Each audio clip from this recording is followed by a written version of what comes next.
ये महाराजा रंतिदेव के अग्निहोत्र में काटी गई सहस्त्रों गायों और बछड़ों के बहे खून से बनी नदी। ये वेद व्यास के शांति पर्व से निकली एक अशांत नदी। बेईमान शकुनी ने अपने पासे फेंके यहीं संपत्ति और सिक्कों के बदले पत्नी हारी गई यहीं। फिर पांचों पतियों और पितामह की सहमति से सबने उसके वस्त्र उतरते देखे। ये उसके आहत वचनों से अभिशप्त नदी।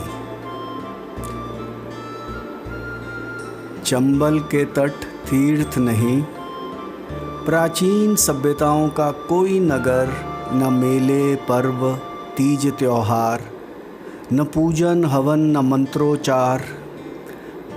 भयानक भाएं भाएं सन्नाटा भरी कटी फटी विकराल कंदराएं चंबल के आर पार क्षत विक्षित कर डाली हो, जैसे खुद अपनी ही देह किसी विक्षिप्त स्त्री ने सहसा धीरज खोकर।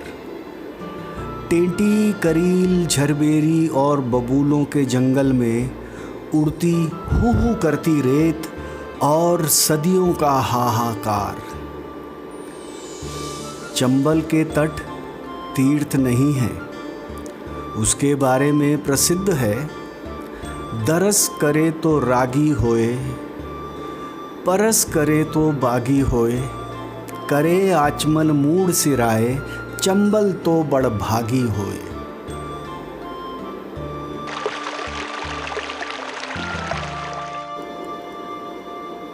यमुना, गंगा, कृष्णा, कावेरी, गोमती, अलकनंदा, ये तो लड़कियों के नाम हैं।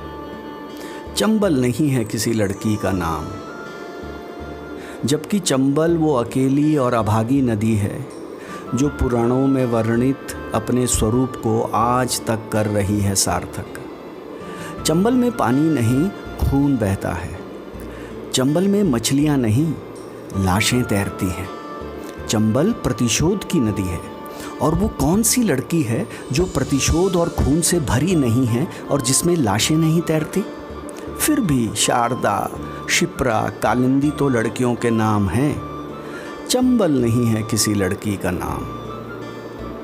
और वे नदियाँ जिनके नामों पर रखे गए लड़कियों के नाम और जो स्वर्ग से उतरी थीं धरती पर हमें तारने, आज खुद अपने तारे जाने के लिए तरस रही हैं। भक्तों के मलमूत्र से वमन और विष्ठा और बलगम से भरकर वे हो गई हैं कुंभी पाक। लेकिन उसी मलमूत्र और वमन और विष्ठा से दिया जा रहा है सूर्य को अर्घ्य। ओम भूर्भुवः स्वः तत्सवितुर्वरेण्यम्। चंबल पर कब्जे के लिए हुए देवों और दानवों में युद्ध इस कदर कि रक्त और चर्म से भरकर वह कहलाई चर्मणवती, चर्मवती, यानी चाम वाली चंबल।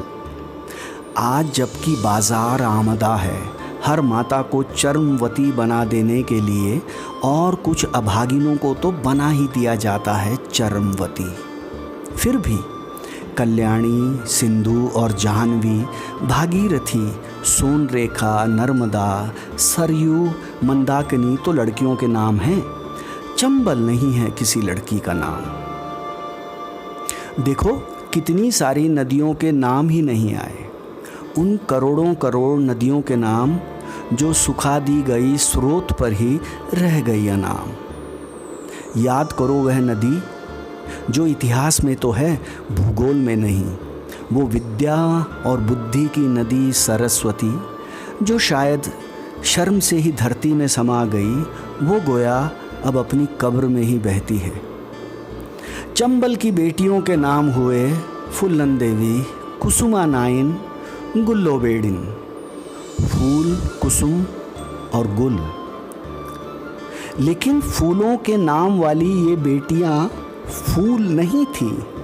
फूलों को नंगा नहीं किया जाता, झूठा पकड़कर घसीटा नहीं जाता, फूलों को जलती हुई बीड़ियों से दागा नहीं जाता।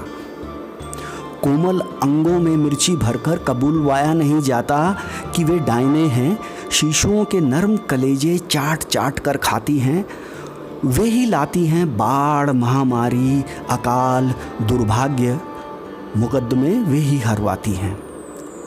हाथ डुबोए गए खौलते हुए तेल में और फफोले पड़ते ही अपराध सिद्ध हो गए।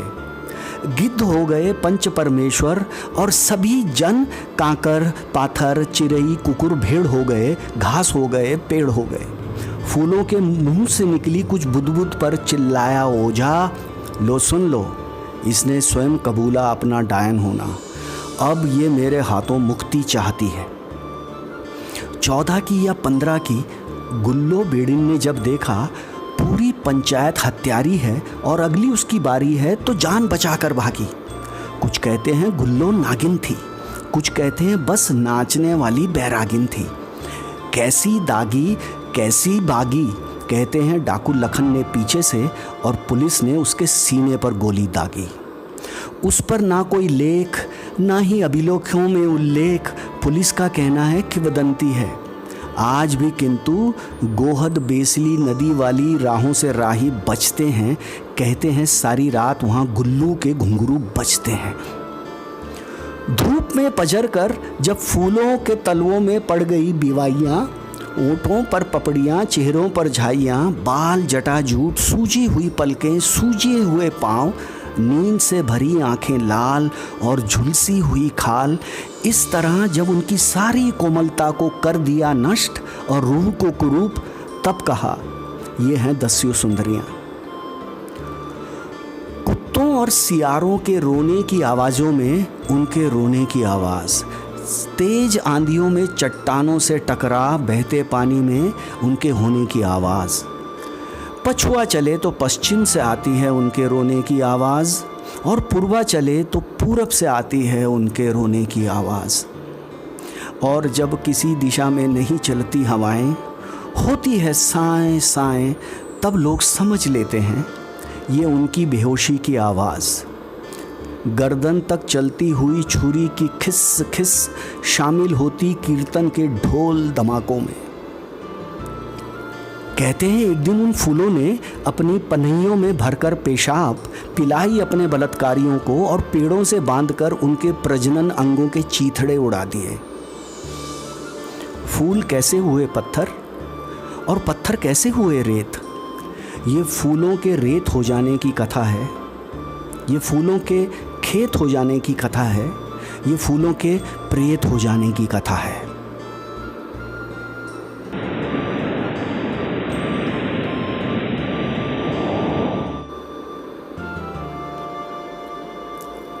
चंबल का स्रोत खोजने मत जाना। स्रोत खोजते हुए कहीं तुम अपने घर तक ही ना पहुंच जाओ और देखो कि चंबल वहीं से निकल रही है, निकल चुकी है या बस निकलने वाली है। सूर्य डूबने के साथ ही जैसे लड़कियों का आकाश भी डूब जाता है, जैसे जैसे छायाएं सिमटती हैं, लड़कियों की जगहें भी सिमटना शुरू हो जाती हैं। अंधेरा दाखिल हो उससे पहले ही उन्हें दाखिल हो जाना चाहिए अपने घर के प्राचीन अंधकार में। लेकिन एक शाम जब गाय खूंटों की तरफ, बकरियां बाड़ों की तरफ और मुर्गियां दड़बों की तरफ हाँकी जा रही थीं, 3 बहनें निकली घर के बाहर तालाब में डूबने। बड़की बोली पहले मैं डूबूंगी क्योंकि छुटकी को डूबते हुए देख ना पाऊंगी। तो छुटकी बोली जिज्जी तुम नहीं रहोगी तो अकेले मुझे डूबते हुए कितना डर लगेगा। सुनकर मजली ने चुटकी को चिपटा लिया और बोली हम तीनों बहनें एक साथ डूबेंगी। चुटकी बोली मजली जब तेरी कमर तक पानी आएगा तो मेरे सर तक आ जाएगा, एक साथ कैसे डूबेंगी। मजली के आंसू आ गए। उसने छुटकी को गोद में उठा लिया। छुटकी बोली मजली तुम्हें तो तैरना आता, तुम कैसे डूबोगी। मैं गले में पत्थर बांध लूंगी, लेकिन रस्सी तो अपन लाए नहीं। मैं चुनरी से बांध लूंगी पत्थर।